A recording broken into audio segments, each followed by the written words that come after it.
श्री स्वामी समर्थ.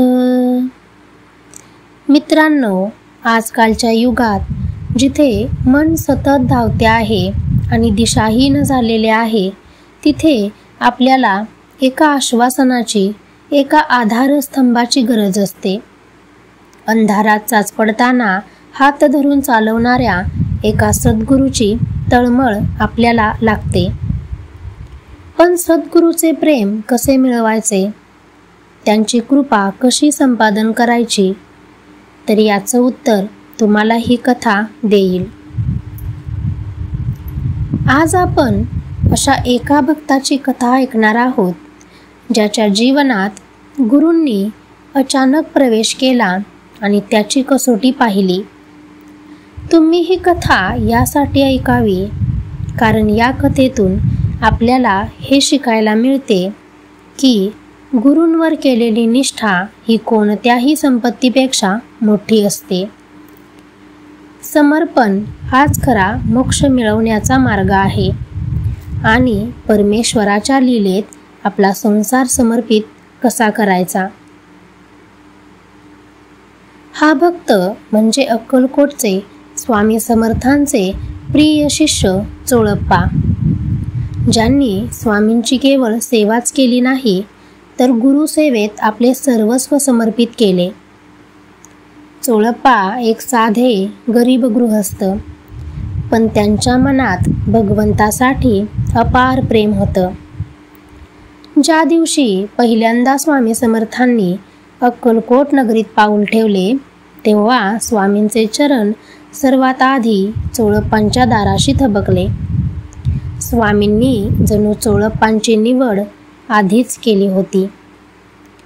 स्वामी समर्थ चोळप्पाच्या अंगणात येतात आणि चोळप्पांना म्हणतात, "अबे, पाणी दे, भूक लागली आहे आणि राहायला जागा दे. आज आम्ही इथेच राहू." चोळप्पा मागे वळून पाहतात आणि म्हणतात, "स्वामी, स्वामी आले. माझा जन्म धन्य झाला. या महाराज या. हे घर, हा देह, सारं काही आपलेच आहे." चोळप्पा लगेच स्वामींना आसन देतात आणि पायावर पाणी घालतात. स्वामी शांतपणे बसतात. चोळप्पांची पत्नी आतून येते आणि दबक्या आवाजात म्हणते, "अहो, हे कोण संन्यासी? घरी कोणतीही सोय नाही आणि तुम्ही?" चोळप्पा पत्नीला शांत करत, "चूप, यांना बोलू नकोस. हे आपले स्वामी आहेत. हे साक्षात परमेश्वर आहेत. आपल्या घरात त्यांचे वास्तव्य लाभले, या परते भाग्य कोणते? मी लगेच जेवणाची व्यवस्था करतो." त्या दिवसापासून चोळप्पांचे घर अक्कलकोटचे पहिले दत्त मंदिर बनले. चोळप्पांनी अहर्निशी म्हणजेच रात्रंदिवस स्वामींची सेवा केली. पण परमेश्वर आपल्या भक्ताची परीक्षा घेतल्याशिवाय राहत नाही. अशीच परीक्षा स्वामींनी चोळप्पांची घेतली होती. स्वामींनी अनेकदा चोळप्पांना त्रास दिला. एकदा स्वामी अतिशय रागाने हासापूरच्या रस्त्याने निघाले. चोळप्पा जीवाच्या आकांताने त्यांच्या मागे धावत होते. स्वामी समर्थ अतिशय कठोर आवाजात म्हणाले, "चोळप्पा, थांब.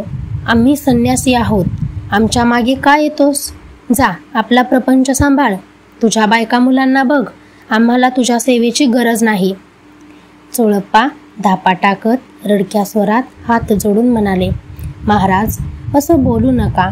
माझ्यासाठी प्रपंच म्हणजे तुमचं चरण. तुमचा विरह सहन करण्याची शक्ती माझ्यात नाही. मी घरदार सोडीन, सर्व काही सोडीन, पण श्रीचरण सोडणार नाही. कृपा करा, मला दूर करू नका."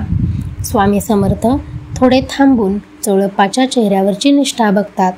त्यांच्या कठोर चेहऱ्यावर क्षणभर वात्सल्य येतं. स्वामी म्हणतात, "काय म्हणालास? श्रीचरण सोडणार नाही?" चोळप्पाच्या तोंडातून शब्द फुटत नाही, फक्त मान हलवून होकार देतात.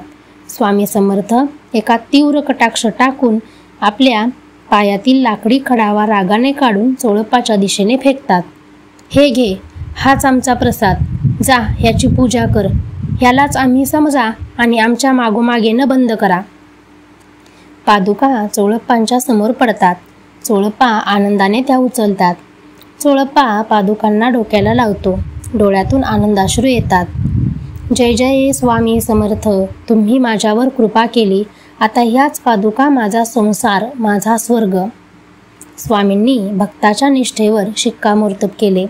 चोळप्पांनी त्या पादुकांची आयुष्यभर पूजा केली. त्या पादुकांनी आजही अनेक भक्तांना आधार दिला आहे. स्वामी समर्थ चोळप्पांची अनेकदा परीक्षा घेत होते. तर असाच अजून एक प्रसंग आहे. एक दिवस घरातली साफसफाई करताना चोळप्पाच्या पत्नीच्या हाताला विंचू चावतो. विंचू खूप विषारी असतो. त्याचा दंश तिला सहन होत नाही आणि ती वेदनेने तळमळत होती. वाचवा स्वामी, विंचू चावला, हात जळतोय, अहो काय करू. चोळप्पा घाबरलेला स्वामींच्या आसनासमोर उभा आहे. स्वामी, माझी पत्नी, वाचवा तिला. स्वामी शांतपणे दूर बसलेले असतात. ते झटकन आपला जोडा उचलून पत्नीच्या दिशेने फेकतात. स्वामी समर्थ शांतपणे पण आज्ञाधारक स्वरात म्हणतात, घे तो जोडा. जिथे विंचू चावला आहे तिथे दाबून ठेव. बघू या विंचवात किती दम आहे. पत्नी वेदनेतही थरथरत तो जोडा उचलते आणि चावलेल्या जागी दाबून ठेवते. वेदना त्वरित थांबते. चोळप्पाची पत्नी आश्चर्याने आणि नम्रतेने म्हणते, अहो वेदना थांबली, हा तर खरा अमृतस्पर्श. चोळप्पा हात जोडून म्हणतो, महाराज, तुमचा महिमा अगाध आहे. तुम्ही साक्षात त्रैलोक्याचे नाथ आहात. चोळप्पाच्या जीवनात स्वामींनी अनेक परीक्षा घेतल्या, पण चोळप्पाची स्वामीवरील अढळ, अविचल आणि निस्सीम श्रद्धा कधीही ढळली नाही.